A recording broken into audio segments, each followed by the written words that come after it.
رسول اللہ صلی اللہ علیہ وسلم سے صحیح روایت سے ثابت ہے کہ آپ نے فرمایا، اگر میں اپنی امت کے لیے دشوار نہ سمجھتا تو انہیں ہر نماز کے وقت مسواک کا حکم دیتا۔ صحیح بخاری حدیث 887۔ ایک اور حدیث میں نبی صلی اللہ علیہ وسلم سے یہ الفاظ مروی ہیں، عند کل وضوء، ہر وضو کے وقت مسواک کا حکم دیتا۔ مسند احمد۔ یہ حدیث عام ہے اور اس کا اطلاق رمضان اور غیر رمضان دونوں پر ہوتا ہے، اور یہ ان لوگوں کے لیے دلیل ہے جو رمضان کو دن کے وقت روزے دار کے لیے مسواک کرنا مسنون سمجھتے ہیں، کیونکہ عند کل صلاۃ اور عند کل وضوء یہ الفاظ تقاضا کرتے ہیں کہ روزے دار دن کے شروع میں بھی مسواک کر سکتا ہے اور دن کے آخر میں بھی۔ ترمذی میں عامر بن ربیعہ رضی اللہ عنہ سے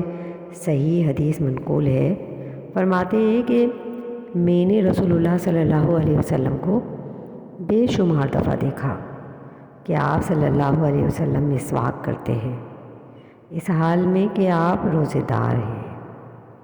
یہ دلیل ہے اس شخص کے لیے جو روزے دار کے لیے دن کے شروع یا آخر میں ہر نماز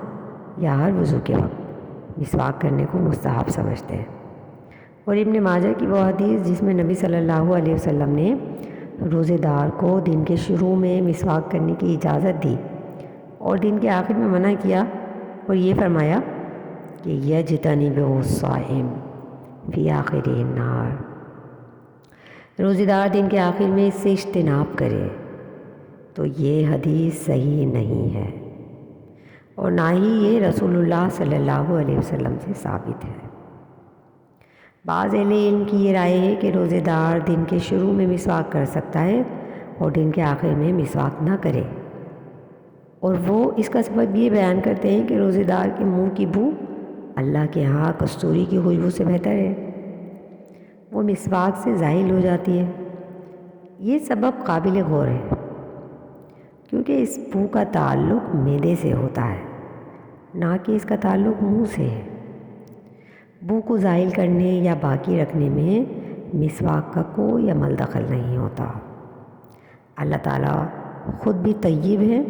اور طیب چیز کو ہی قبول کرتا ہے، لہٰذا بہتر بات یہی ہے کہ روزے دار دن کے آغاز میں بھی مسواک کر سکتا ہے اور دن کے آخر میں بھی۔